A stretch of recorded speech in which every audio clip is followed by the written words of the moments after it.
You're watching SBA Today.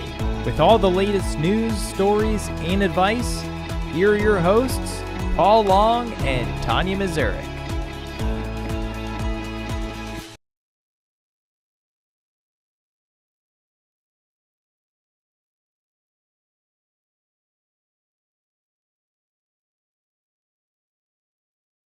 I haven't cut my hair yet, and you haven't bought a sports car. No, not yet. I'm 43, so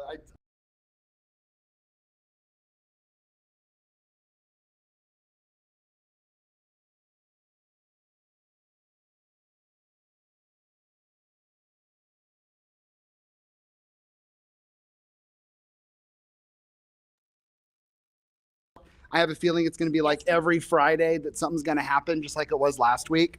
But what I want to kind of start off with, and this is, again, we want to hear from you guys as well. But the first thing I want to start off with is what's next for SBA lending? So how are we going to shape the future on this? So, instead of reacting to changes, how can lenders, borrowers, and policymakers, especially now policymakers, collaborate to create a stronger, sustainable SBA? So if you had a voice at the table, sitting in front of Administrator Loeffler, what is it that you would say? And actually, guys, just go ahead and ask the question, and because we might not be able to hear you in the audience, we'll repeat it. So, Anybody? Oh, well, we're going to ask Bob then. Bob. Yeah, Bob. Oh, go ahead. Our lending standard's going to change from the do what you do. Oh, yes. I mean, yeah. I think that's for sure. Now, I know Bob has something to say about that. Absolutely. Well, first of all, we're talking to a crowd that you don't see of about 30 or 40 lenders in Florida at the Coleman Awards. Congratulations to all your award winners. So that's why we're doing this. The question was, is the do what you do rule going to change? And I don't know. Are you serious? Oh, yeah. Jen. Will the SBA re-implement the loan authorization? Will the SBA redo the loan authorization? Bob, you first. Yeah. Obviously, look, there's going to be changes. I don't know what they are. We do know that the do what you do rule, I just did a survey of lenders, and over half the managers have an issue with that because they feel it's too gray. And of course, the concern is we want to make sure that that guarantee is viable and we're not going to jeopardize it. And they don't want to be sending every loan GP. So the question is, there will be changes. Everything's on the table. Obviously, loan authorization, do what you do. But here's the problem, Paul and Tanya, is what is the sustainability of Main Street borrowing from fintech lenders at 30+%? Well, the borrower is going to opt for that because they can get the money within 24 hours. So the challenge for SBA is we want to be prudent. We want to know what the guardrails are, but we also need to accelerate more quickly on getting funding. And that's the challenge the agency has to face. That's the challenge that the new political appointees are addressing. And that's what they want to do. The question is, can they pull it off? Salim, go ahead. Question may not be around, I don't know if it's the right question. The Chicago SBA office is closed, you know that, right? Chicago SBA office. Oh, Chicago. Repeat the question. This was kind of 5 states for one office was there. So is that going to impact the SBA? The question is the Chicago regional office or the district office? Regional office in downtown. The office has been closed. Yeah, obviously,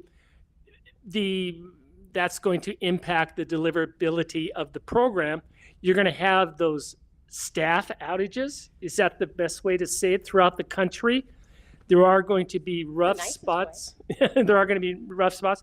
Yeah, it's going to impact it. The question is, when we sit here a year from now, will that disruption manifest itself to a program that can deliver the funds quicker to Main Street? So we don't know what's going to happen, excuse me, other than we know there are going to be issues.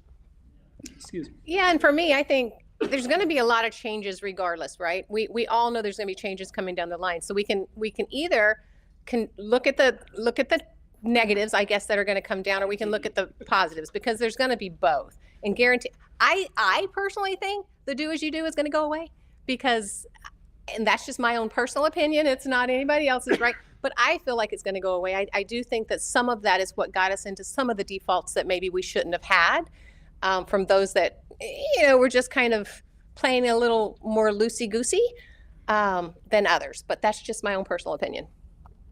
If you listen to last week's podcast, there was, if you're like a C-SPAN nerd like I am, when SBA or Small Business Committee talks, if you want, and you want something to go to sleep, it's great content. Nerd across the board. That's right.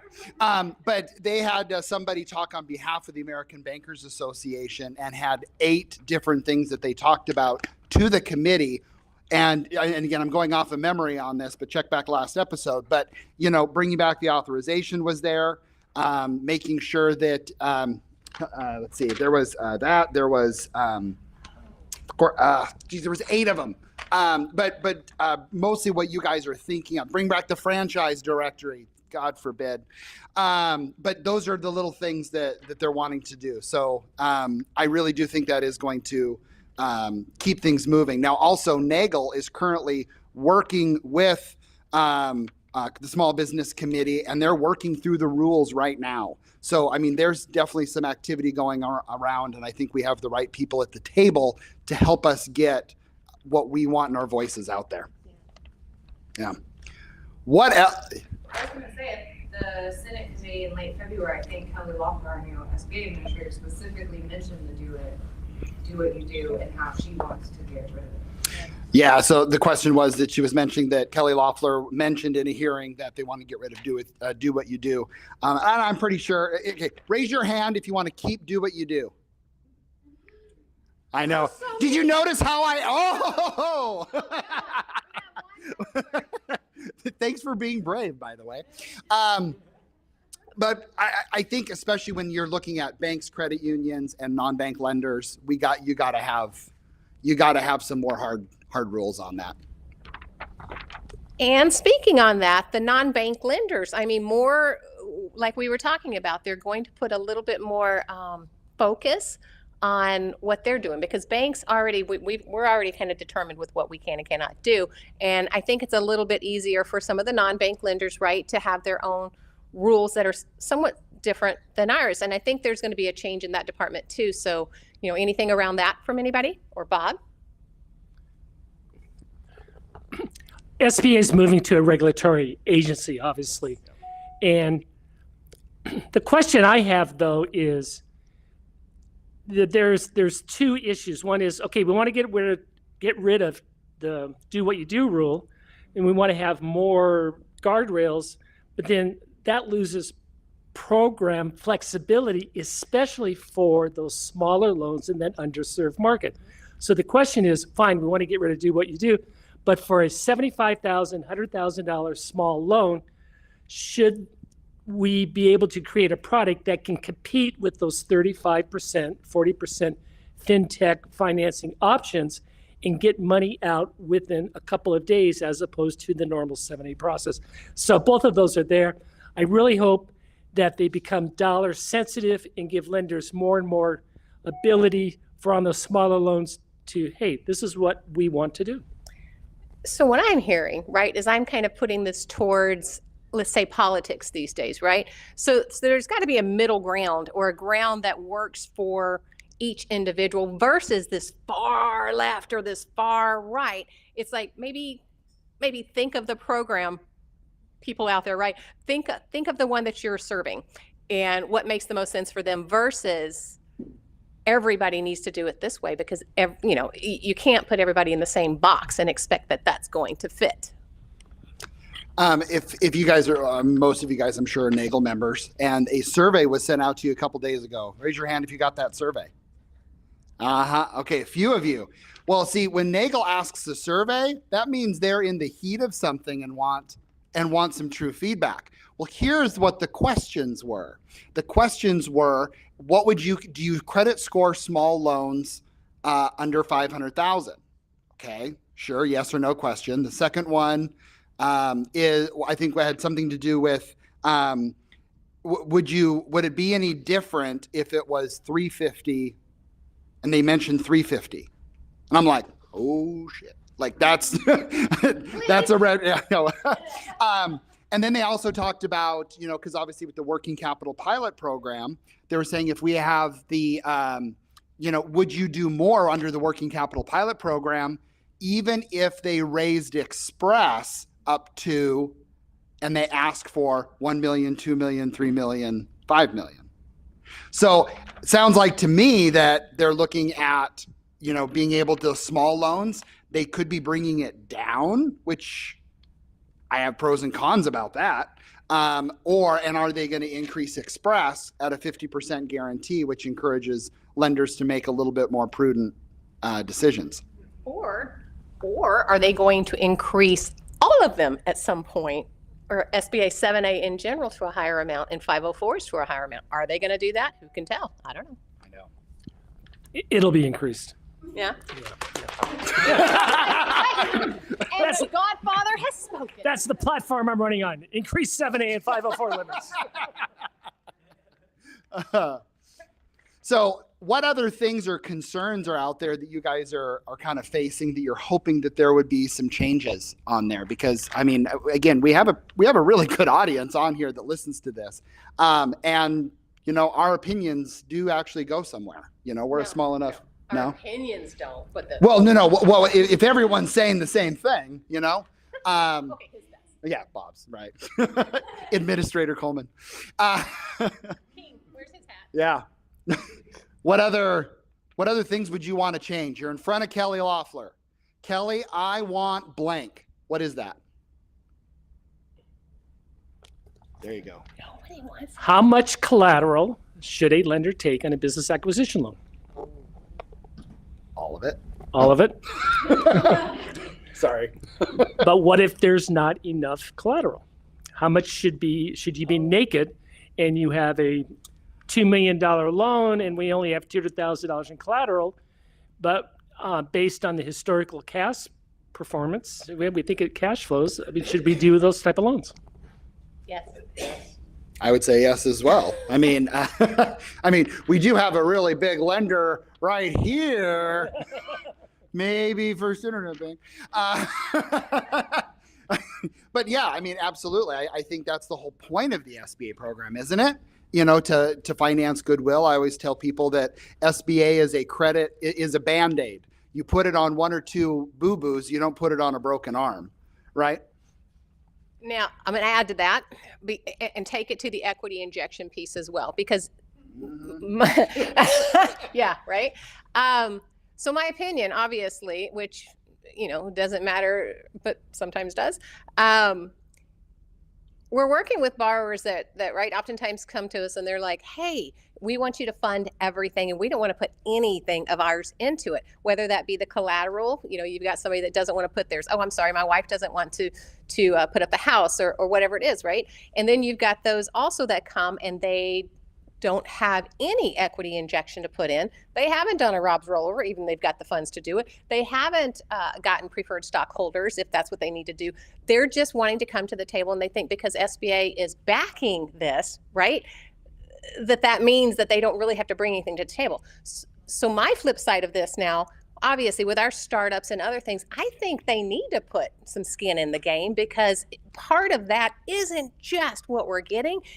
Whatever minuscule amount it is, there's a mental thing behind it that puts them actually having to put their items on the table, their livelihoods on the table. And if they don't believe in what they're doing, why should we as banks?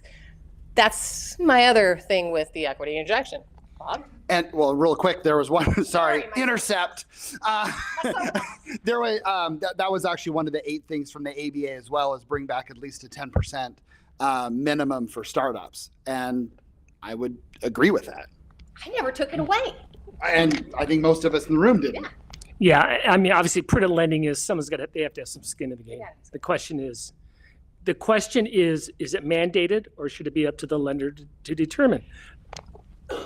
I think we've learned if you do what you do, they're going to stretch the rule very far. And then now we have a whole bunch of defaults, right? Like, and again, I'd love to be a nerd and dive into the numbers and see what deals are failing and why. And I'm sure that they are, but I think that could be a part of it. I mean, a startup is the hardest loan you can do, right? Like, I mean, startup franchise is a little better, but you know, at least have 10%. I mean, I say 20, but anyway. Well, so mine is, I think, so Paul also does the servicing in the back end, right? I'm the loan officer up front. Yes, I manage a team. So, you know, producing manager, I guess, but I'm also working with the borrowers up front. I think we, as the lenders, right, and there's a vast majority of those in here, we have also the responsibility to also wear our risk hats and not only be the lender that's trying to get the deal done, trying to get the deal off the street. I see this a lot because I work in the playground, I guess, or the sandbox that the deals I get are typically hairy. They typically have been declined potentially elsewhere because we are that prime plus 2 3/4, mostly GP lender. We are PLP, but I'll bet you 70% of ours go GP. Why? Not because we love going GP. We're really good at it, but because the deals we get have to go that way because we have to get creative and we've got to do a little thing, you know, a little more digging than maybe some of the others want to do. That being said, shoot, I don't even know where I was going with that now. Let me ask you a question. What percentage of those loans that you submit get approved by SBA? GP. Oh, when we put them in, I mean, I can tell you mine. I don't know for the full bank, to be honest. I probably should ask that question. But I know with mine, it's probably, I mean, I think I've had 1, maybe 2 decline from the SBA after I've submitted them because we are doing such a good job on the back end that once we say yes, the likelihood's going to be real small. And I know the SOP very, very well. So I'm not submitting things that are going to have issues in general when it comes to eligibility with the SBA or with the SBA. We are putting stronger and more stringent rules than the SBA is. And we're still playing in this, you know, crazy little difficult playground, but we're still putting more stringent. When it comes to collateral, we might want a little bit more. When it comes to equity injection, depending on what the deal is, everything's going to depend. And as we all know in SBA, nothing is the same as something else. Every deal you get is going to be different. And if you're trying to put some standard just based on the type of deal, that's a challenge because they aren't standard. That's why we do what we do. Yep. Even though we don't really want to do what you do. Yeah. So what else? You're in front of Kelly. Kelly, I want blank. I'll throw one out there. Going back to what Bob said about the collateral, I would actually argue that it is maybe that could be an area to do what you do, additional collateral, because you're going to do if you're going to do a deal based on cash flow and a borrower has no collateral, that deal's still going to get done. If you have a cash flowing business and a good operator, but then if they happen to own 20 houses on a $5 million deal, now all of a sudden you have to put liens on 20 houses. When you would do that deal anyway if there's no collateral. So maybe make that do what you do. The question was the question was if you make collateral do what you do. So if you do have, say, a $5 million loan, you know, and there's 20 houses, it'd make that a lender decision. You're back to do what you do. Oh, that's true. Or conventional. Well, it's that good. True. And I think collateral does play a large part into SBA lending. I mean, it is an important piece. Again, I'd love to study the defaults on, you know, just because I had your house, does that mean that you paid more or that you actually paid when you couldn't more than you would if your house wasn't on it? So personally, I think it makes them actually work harder to maintain that business and not just walk away and say, you know what? Peace out, bummer, I didn't do it. You know, so that's mine. Perfect. Okay, anybody else? I'll put a question. Well, so I want to go back to that question because you got, you know, you go to Texas where you can't take the primary residence. Texas can't take houses, Homestead. And like Ray said, you got the borrower that has no collateral, but it's a good cash flowing deal. And that borrower 9 times out of 10 gets approved, right? Based on that deal. And then you have another guy that just because they have equity in their house, all of a sudden they're putting their house in what the other guy did. And that happens often in deals that I do too. You know, you got the rich person and the poor person, and rich dude's got a bunch of equity in their home, and you know, do you really want to be able to do that? But that's, yeah, if you want the loan. Yeah. Let's take one more from the audience. Jan. If I was in front of the administrator, I would want to talk about re-implementing something similar to the 1920 to make that. She wants to re-implement the 1920. And more detailed. Interesting. Tell me more.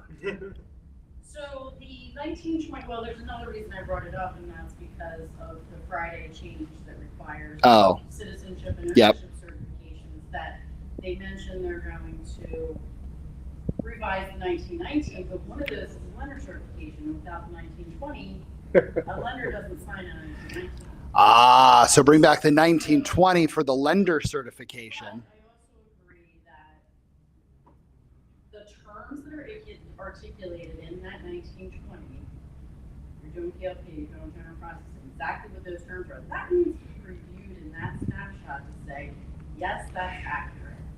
But wouldn't you go back to your original 750 that you signed saying that you're going to follow the SOP no matter what? I'm not talking about the entire 1920. I'm just talking about Yeah, I hated that form. snapshot of terms of the deal. Gotcha. That you're reviewing, especially if you're doing general processing and you're giving that to the SBA. It helps them. It helps So the them. 1920 helps the SBA on the back. The Yep. question would be, how are we going to do the lender certification of that? How do we do the lender certification? Or something I see you. So say, isn't that the whole point of E-Tran? Is it the whole point of E-Tran? I mean, you're putting that information in, you're certifying it digitally. I mean, there's not a button that says, are you sure? You know, maybe that's what they're going to do. I don't know. But if you put it in there, I think that could be a good point. Oh, no, I was just going to say, repeat the question. Oh, it was just, yeah, he was mentioning about, you know, when you put something into E-Tran, isn't that you certifying? Well, yeah, good point. Good point. What do you say, Bob? Bring back the 1920?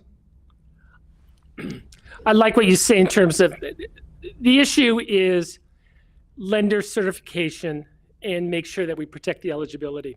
The problem is with what came out on Friday is we need to lend only to U.S. citizens, but there's no guidance to the lender on how do you execute that. So it's not in the SOP, but are we going to get passports from everyone?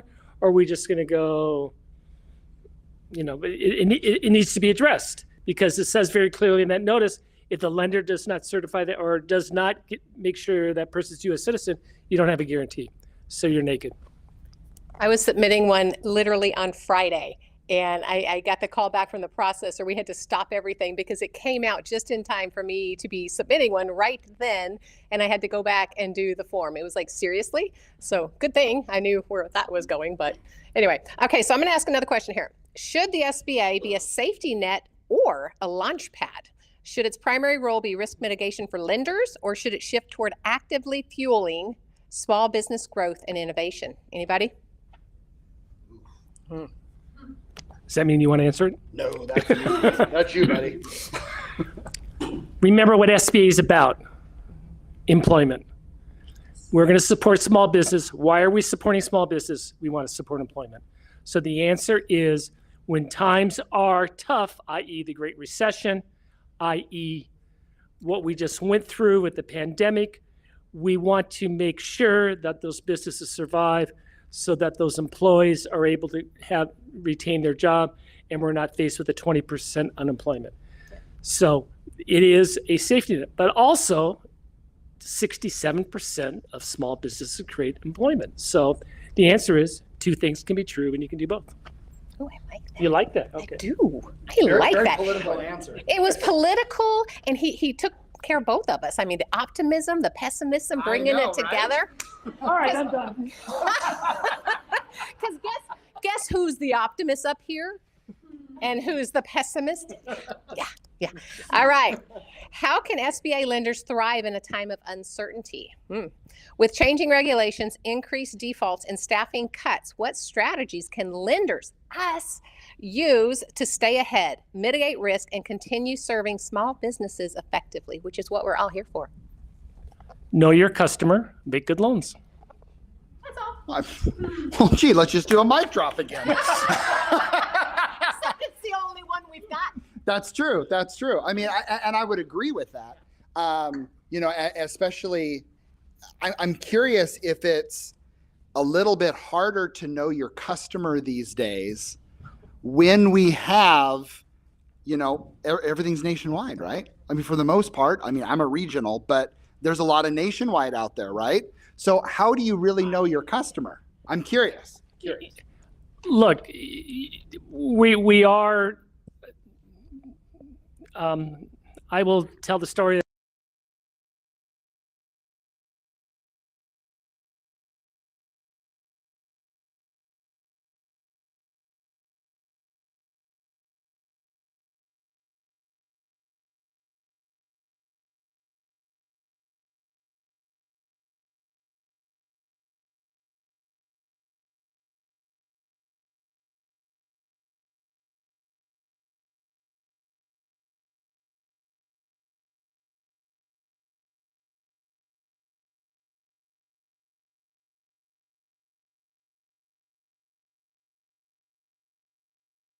Oh, hi. There you go. Hi.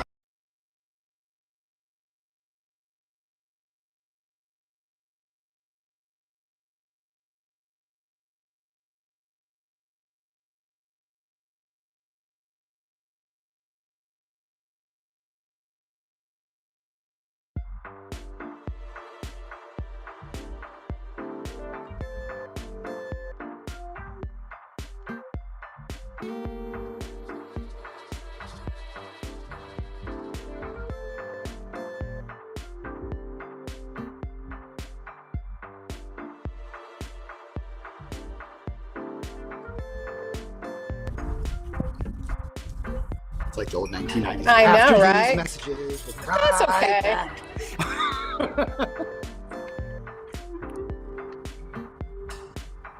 We'll let him finish.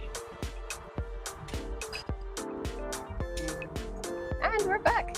All righty, we're back. That was just a short. We were just testing technology.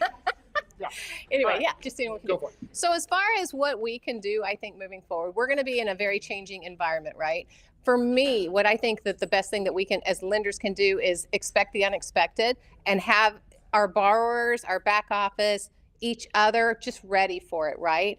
Put the expectation out there early. Things can change. I mean, this is a changing environment. So rather than just continue doing what you think is going to be the time frame you were doing, you think is going to be the type of deal that you previously could do, expect the unexpected, because anything can change at any moment. And the more that we put that out there and we talk with our borrowers up front about what to expect, I think the better the industry is going to be. And then we'll just, I don't know, have a little bit easier time. So communication. What? Say what? Yeah, I know. And that's like basic customer service, right? And just over communicating the new rules with your clients, with that you're currently in underwriting with, because they're listening to the same news programs that you are, you know, and letting them know, hey, this is the case, and really over communicating, I think, is really what's going to really put lenders apart. Well, I think we all have different credit boxes, but those credit boxes can change. Rather than be that lender that just wants to get it off the street, it just wants to get it, yeah, right. That just wants to get off the street and as fast as possible. And you kind of maybe exaggerate. Let's just say that's the nice way to put it, to get it off the street. I think the more that really get upfront and honest with what they can and cannot do with a borrower is going to help more borrowers, right? It's going to have less defaults. It's going to have less people that are coming to me 2 months down the road because, you know, they've gotten really far with someone because they said they could do something and they couldn't, and they knew they couldn't, but they thought maybe let's try. It hurts our borrowers. It hurts our small businesses. It hurts the industry in general. So the more I think that we can just be upfront with our borrowers and ourselves and each other, the better.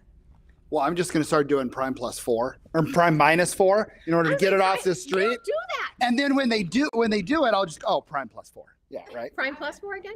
Prime minus. Come on, minus plus. You know where I'm going. But no, but that definitely happens, and I'm sure everyone has that out there right now. So. Yeah. You guys want to see if there's any questions out from the people watching? Tell us. People watching, tell us a story. Comment or question? Yeah, put your comments in the chat. Well, we don't know if they can actually see us. So. Well, Ray will tell us. There's some people commenting that with some displeasure around adding any more forms. What? Adding more That was forms? Jen. Yeah. I won't say where you So work, there's Jen. Well, or at least make it one form that maybe the lender also signs to certify. Like I think there's always a happy medium in the government in their glory. Yanks everything to one Again, nth degree. far right, far left. There's a happy medium, people. I think we all need to be reminded of that. Yes. Any other questions out there? No, you're good. Okay. Well, I have a question for Tanya. Oh, boy. What is your main objection with the do what you do rule? I think my main objection is that it's too open to interpretation. I mean, we're already trying to interpretate an SOP that, let's be honest, is a little challenging at times, right? I think it's too open to interpretation by different standards, different banks, different lenders, different I mean, you name it across the board. I don't think it puts any kind of structure in of what can and cannot be done. I think it opens it up a little too wide. Just me. But then aren't you taking away the flexibility of the lender to structure the deal they want? Or are we concerned with the rogue lender who's undercutting us? Is that the problem? That's where I go with it, right? Is I feel like there are the rogue ones out there, and I feel like those are the ones that are creating the challenge for the rest of us. It's kind of like anything, as we all know, right? If one person goes sideways and it ticks off somebody else, or let's just say your siblings, right? You got a sibling, and that oldest one really ticks off your parents, and they get into a lot of trouble. Well, those parents are going to put down a lot more rules on all the kids that come after that. I know, because I was the third daughter.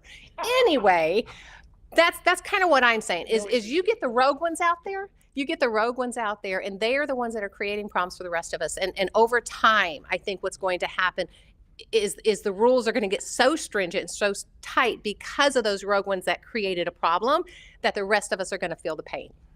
ooh, how about this? What if we created, just like you have lender rankings, but also institutions' default rate paid by the SBA? Ooh. Shame, right? Because let's be real, are those the ones that are eating away from the, I mean, I think there's pros and cons to that. I highly doubt if that would actually go through, but damn, that would be great. I don't know. So what you're saying, Kelly, is you have the data, identify the rogue lenders, and do what you're supposed to do is regulate. Tell the regulators to do what you do. So do what you regulate, and then perhaps if you solve that problem, then the quality lenders can do what you do. Exactly. Voila. Do we have angels singing, Ray? We have halos. No. Background chorus, sir. Go for it. Okay, so I'll bring up another. Any other final comments as we wrap this up? I got one more for Kelly. Okay, Ray has a question for Kelly. On the ITL, the higher guarantee fee On the international trade loans fee. makes no sense. Why should the borrower pay more to lower the risk for the lender? Why should the borrower pay more to offset the risk of the lender? Well, I mean, you are getting a 90% guarantee, so wouldn't you pay more? Which helps the lender. They get the fees on them. Oh, on the fees. I don't do much of those. Ask the question again. If you're getting a loan and the lender says, let's put a 90% guarantee on it because it qualifies for ITL, Yep. you're now paying 3.5% of 90% of the loan. So True. There's no benefit to the borrower. Get it, Bob. But Yeah, but it goes to the agency. So you're paying for that 90%, but that goes to the government agency. The lender's is getting no value from that. But the borrower, But the would say, borrower's maybe I done. should go get this done with the But the lender is incentivized to do that because of the higher guarantee. But what's stopping then a lender from just going and doing a 75%er? Because the lender has reduced risk. But from the borrower standpoint, all they're seeing is a higher fee. That's true. But the reality is very few loans are being done with that ITL program. True. So you're going to have only, That's why. so you're only going to have a few lenders who are going to specialize in that. So you're looking Put it for- this way, do you see any lenders, do you see any borrowers going elsewhere? That's the answer. Well, and honestly, those that are doing the ITL loan and getting the 90%, oftentimes like the ones I've done, because I love ITL, but the ones I've done, it's because of that 90% that we can do things that might be a little bit more challenging in general. So I'm always looking for, are you doing any kind of export? Really? 5%? Oh, you're going to grow one? Really? Let's talk. Because I think it does help them get through the process, I think, at least for me and through our process. Anytime you're going to slap on a 90% versus a 75%, it creates obviously more of a, and maybe it should or maybe it shouldn't, I don't know. But if it's a deal that's kind of on the low side, let's say, and sometimes it's collateral based too, because those the export and whatnot, maybe there's not enough collateral. I personally think it helps them more than it hurts them. I mean, they're coming for an SBA loan in general, and maybe it's because of the realm I'm in. The ones I get are a little bit challenged in general. So for somebody to want to do it, oftentimes it does take more collateral, or it does take more of a guarantee in order to get them to do it, because it's a riskier deal. But maybe that's just the space that I play in.